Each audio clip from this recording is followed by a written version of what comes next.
This is Orson Welles, speaking from London.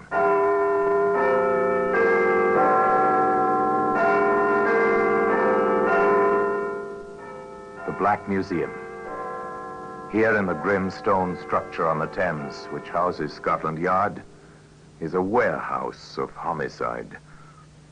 A museum of everyday objects, cigarette boxes, appointment books, a hat rack, all are touched by murder.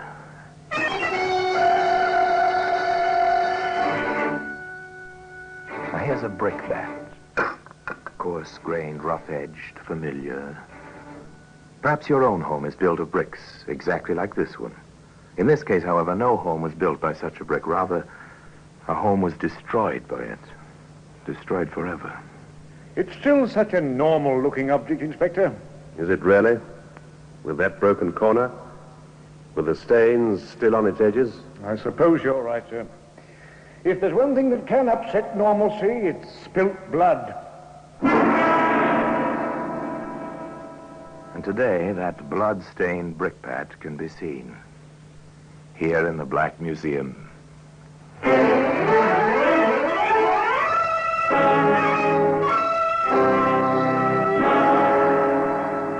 From the annals of the Criminal Investigation Department of the London Police, we bring you the dramatic stories of the crimes recorded by the objects in Scotland Yard's Gallery of Death, the Black Museum.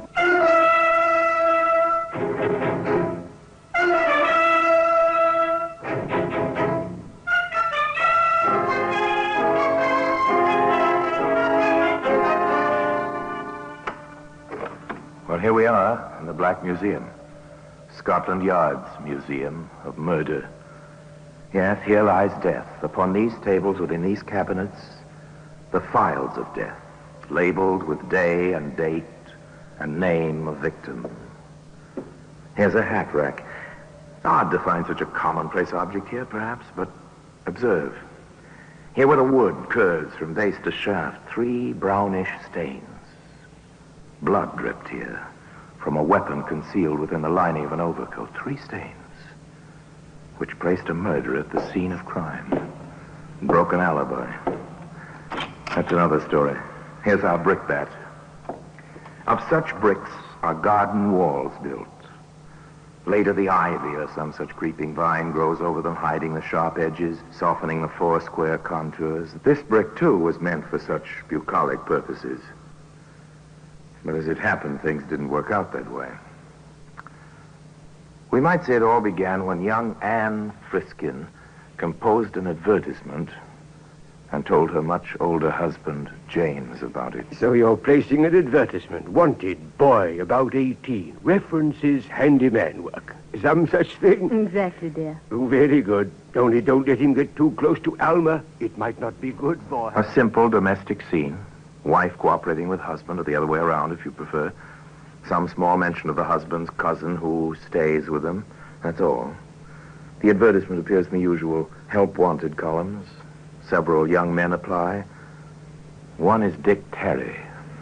Yes, ma'am, I've had some experience during the summer at my uncle's place in Dorset. The money's all right? Oh, quite generous, ma'am. What with the room over the garage and all. Well, your references seem quite good. And a good school report, too.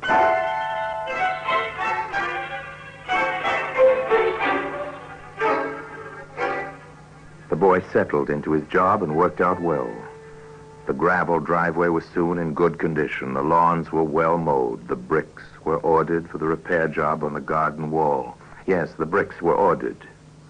And in the household, all was well and quite normal. One more hand, ladies? If you wish, James. Aren't you satisfied with beating us again, dear? I suppose I should be. But it must be somewhat dull for you, Anne, dear, night after night with just Alma and me.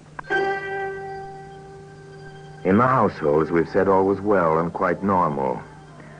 Undercurrents?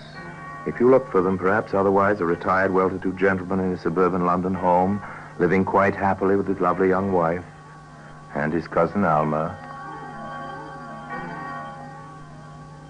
Still, one never knows, does one?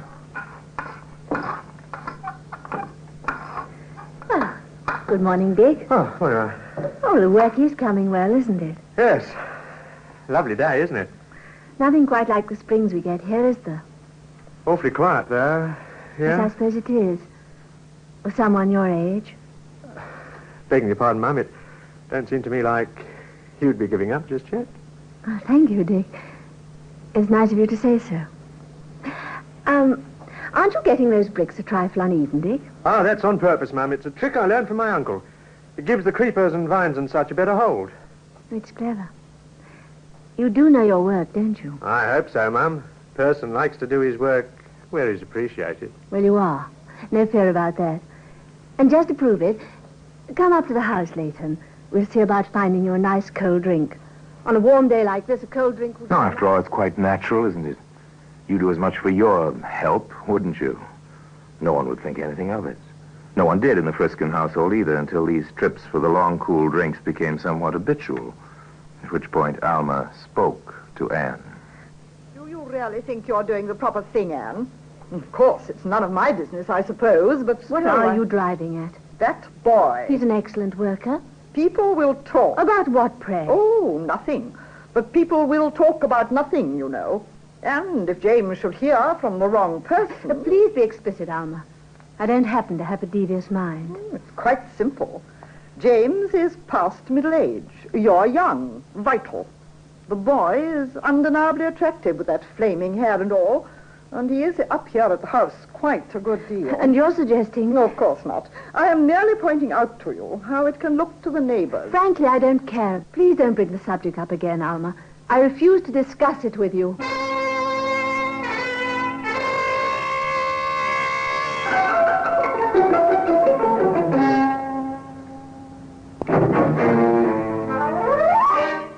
Alma did not bring up the subject again, not with Anne.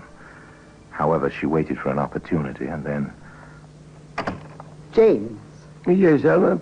I want to talk to you. Aren't we rather formal today? Closed doors and all that sort of thing? I'm not speaking behind anyone's back. I've already taken this up with Anne. Oh? What's the trouble? It's that boy, Dick Terry. Dick? Alma, don't tell me he's been making advances. That's not funny, James. Oh, sorry. What then? Anne is letting him spend too much time at the house. His place is in the garden and the garage. People will talk. Aren't you doing a bit of talking yourself, Alma? I'm doing my duty as I see it. Then you've mistaken your duty. I'm fully capable of protecting my honor, as you doubtless would call it. And I'll thank you, Alma, not to bring this up again. Although, doubtless, you have the best intentions in the world. Very well, James. But if anything does occur, you'll thank me for warning you. Yes, Alma waited her opportunity and spoke to James. That worthy and decent gentleman dismissed the incident from his mind. That should have been the end of it. Unfortunately, however, the whole matter was reopened, and in quite a different quarter. Good morning, Dick. Morning, Mum. Oh, the hedge does look nice. Thank you, Mum. Is anything wrong, Dick? Matter of fact, I'm giving notice. Why, Dick, but why? I'm giving notice. But what's wrong? Have I done something? Or is it about your money? Because if so, I'll speak to Mr. Friskin at once. Don't bother, Mum. I'm leaving. Call it wanderlust. Call it anything you like. Dick. Dick, look at me. Oh, do stop clipping that hedge and look at me. Yes, Mum? I insist on knowing what's wrong. I thought you were happy here. I know I've been happy to have you here. I'd rather not...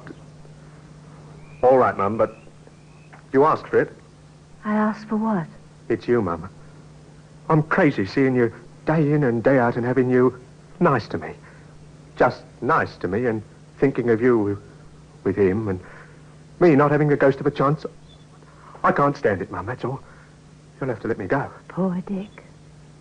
You've held this inside you all this time. Yes. Oh, Dick, I'm so sorry.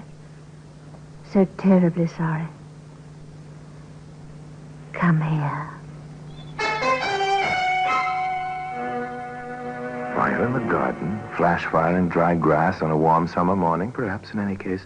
The boy stayed on his job and nothing further was said in the household. Everything was routine, quite normal. Even the bridge games in the evening, three-handed bridge, of course. July moved on into August. Hot, muggy August nights. Well, I'm going up to bed. Coming in? Not just yet, dear. I think I'll read a while. It may be cooler in the library. Good night, dear. Good night, then. Good night, Alma. Good night. A hot, muggy August night. Dark. No moon. Barely a breath of air. James tossed restlessly, sleeplessly. Anne, that you, Anne, coming to bed, dear? Go!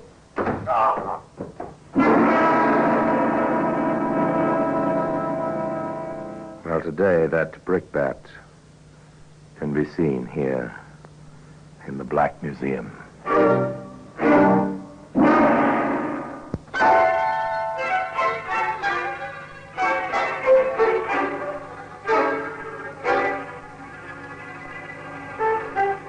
It was Anne's screams which brought Alma and then some of the neighbors.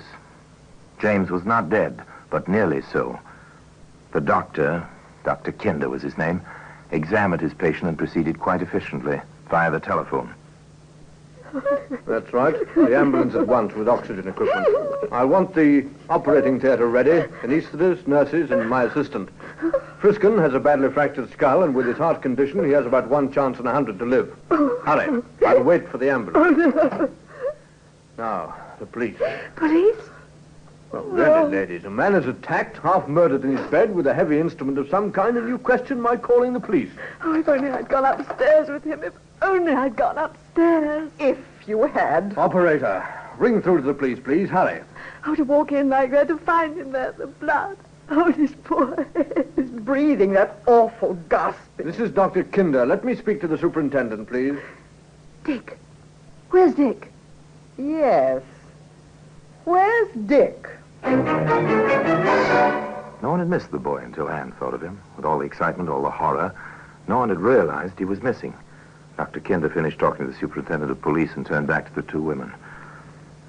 The superintendent is sending an Inspector Ralph. Very good man, he says. CID.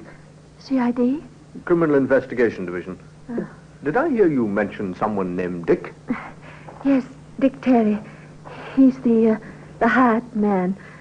Well, more of a boy than a man. He has a room over the garage. And he isn't in the house? He hasn't been here? No. The neighbors came, but not Dick. Perhaps I'd better fetch him. No, stay here. The police will find him. The police will find him. They did find him, but in his room over the garage.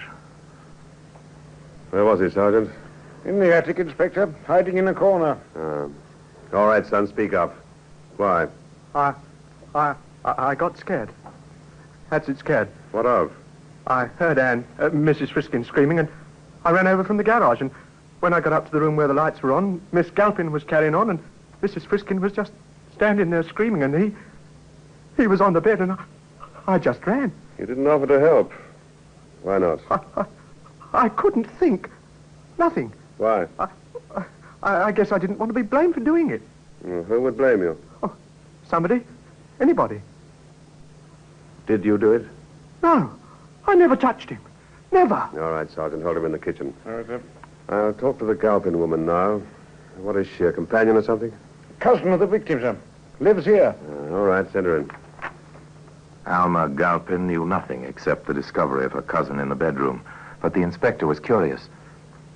The hired boy says he was scared. Have you any idea why? Well, he's been making sheep's eyes at my cousin's wife. Oh? People were talking. He's a good-looking boy. She's so much younger than poor James. You know how an ignorant mind works sometimes.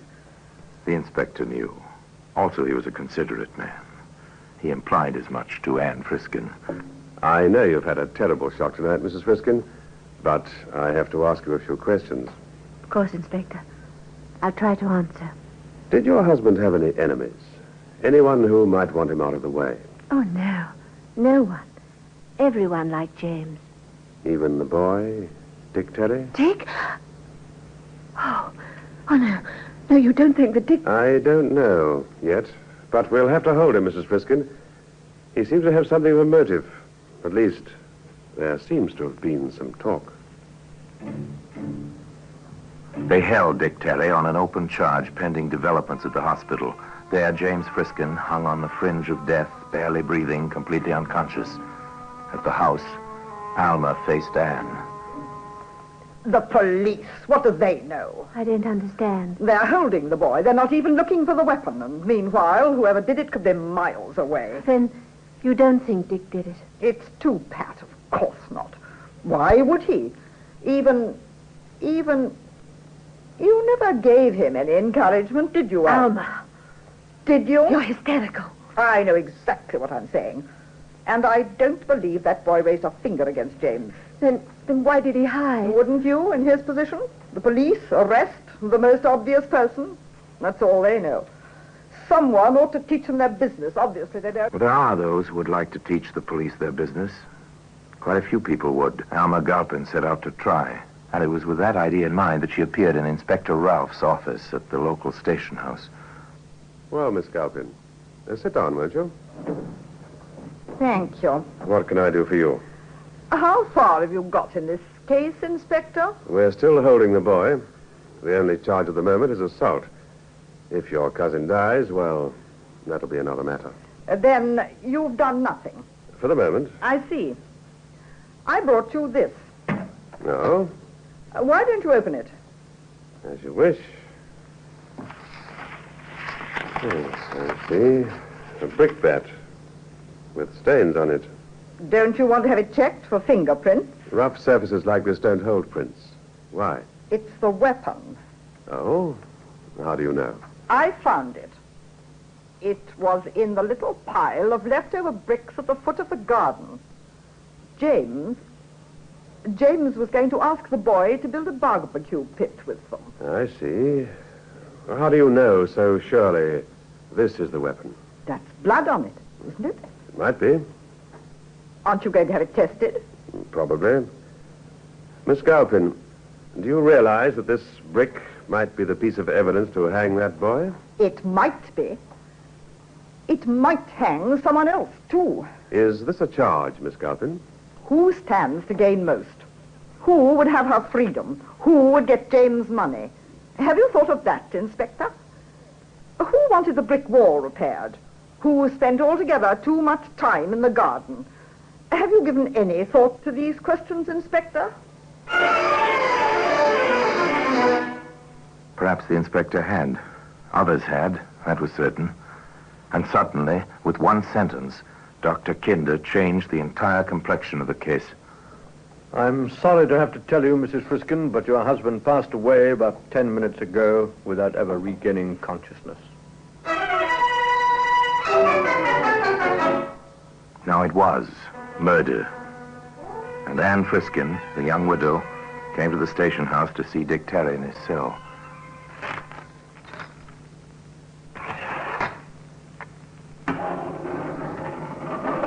Here, dear, ma'am. You have 10 minutes. Yes. Thank you. I'll be back in 10 minutes. Oh, Dick. Oh, Dick. I didn't do it here. I'm stuck for it, but I didn't do it. Oh, Dick, you don't think for 1 minute I believe you did do it. How should I know what you believe? Well, you know me better than that. I want to help you. I know you better. Do I? Do I know any more about you than you know about me? Oh, Dick, don't talk like that. Please let me help you. With what, an axe or blade? I'll get you a lawyer. I have money now. I'll take care of you. Sure. You've got money now. You've got it all now, and I've got a murder charge. Anything you may say will be taken down in writing and may be used in evidence against you. Oh, Dick. After what you told me in the garden. Oh, forget it. Maybe that never happened. Maybe I was really crazy. Maybe you figured more than I meant. Well, what's the difference? He's dead and you've got everything. You keep saying that. I've got everything. Well, haven't you? Isn't it what you wanted? Oh. You think I did it? Oh, do I? All I know is I didn't, but I'm stuck in this rotten jail. I won't peach on you if that's what you're worried about. Not unless my own neck can't be saved any other way. Oh, maybe you did, maybe you didn't. Not a very pleasant scene. Not a very pleasant circumstance. The young woman, the boy, the sadly tender phrases of a summer morning shattered between them. However, in the offices on the floor above Dick Terry's cell, Inspector Rolfe and Sergeant Hopkins were more interested in facts than in phrases. So pathology reports it's Friskin's blood type on that brick. It's the weapon, all right. But who used it? The boy had a crush on the wife. Badly enough to kill for her? No, I doubt it. There aren't any alibis, sir. That's the trouble. He says he went to bed as usual. No one saw him anywhere that night. The Galpin woman says she went to bed. The widow says she read for a while, went upstairs and found her husband. Could all three have been in it together, sir? How do you figure that, Sergeant? Well, Mrs. Friskin could have promised Galpin money, and Mrs. Friskin would have had the boy. They might have planned to have the boy actually do it. Come in. I'm sorry, Inspector. Not at all, Mrs. Friskin. Come in. Sit down. I believe you know Sergeant Hopkins. Yes. I have very little to say. It might be easier standing. As you wish, ma'am. I just saw Dick downstairs. Too bad about him. He seemed a nice lad. Yes, sir. Inspector, this is not the easiest thing for a woman. I understand. You have an alibi for the boy? And yourself? Yes. Yes, I do.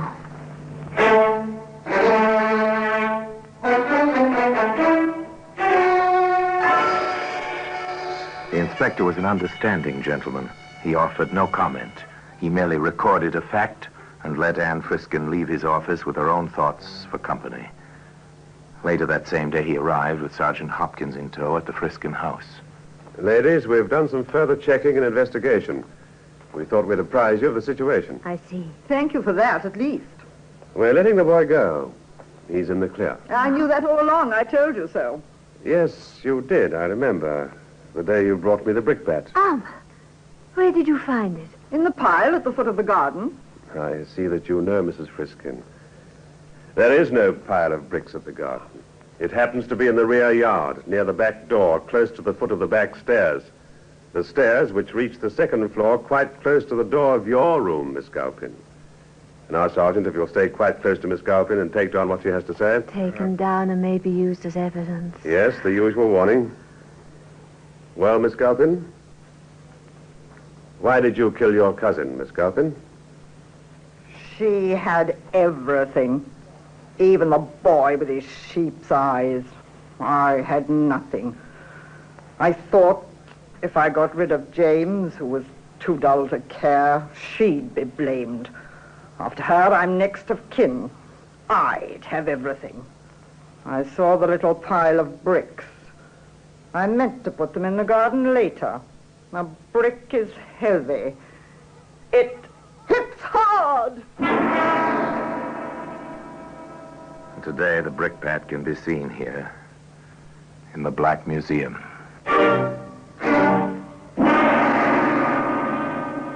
Orson Welles will be back with you in just a moment.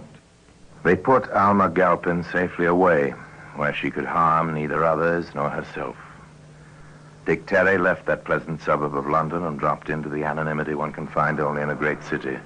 Anne Friskin sold the house and went far from London to start over, perhaps, but to carry with her always the memory of tragedy on a hot, muggy night, and the memory of a mistake made through loneliness and mistaken kindness.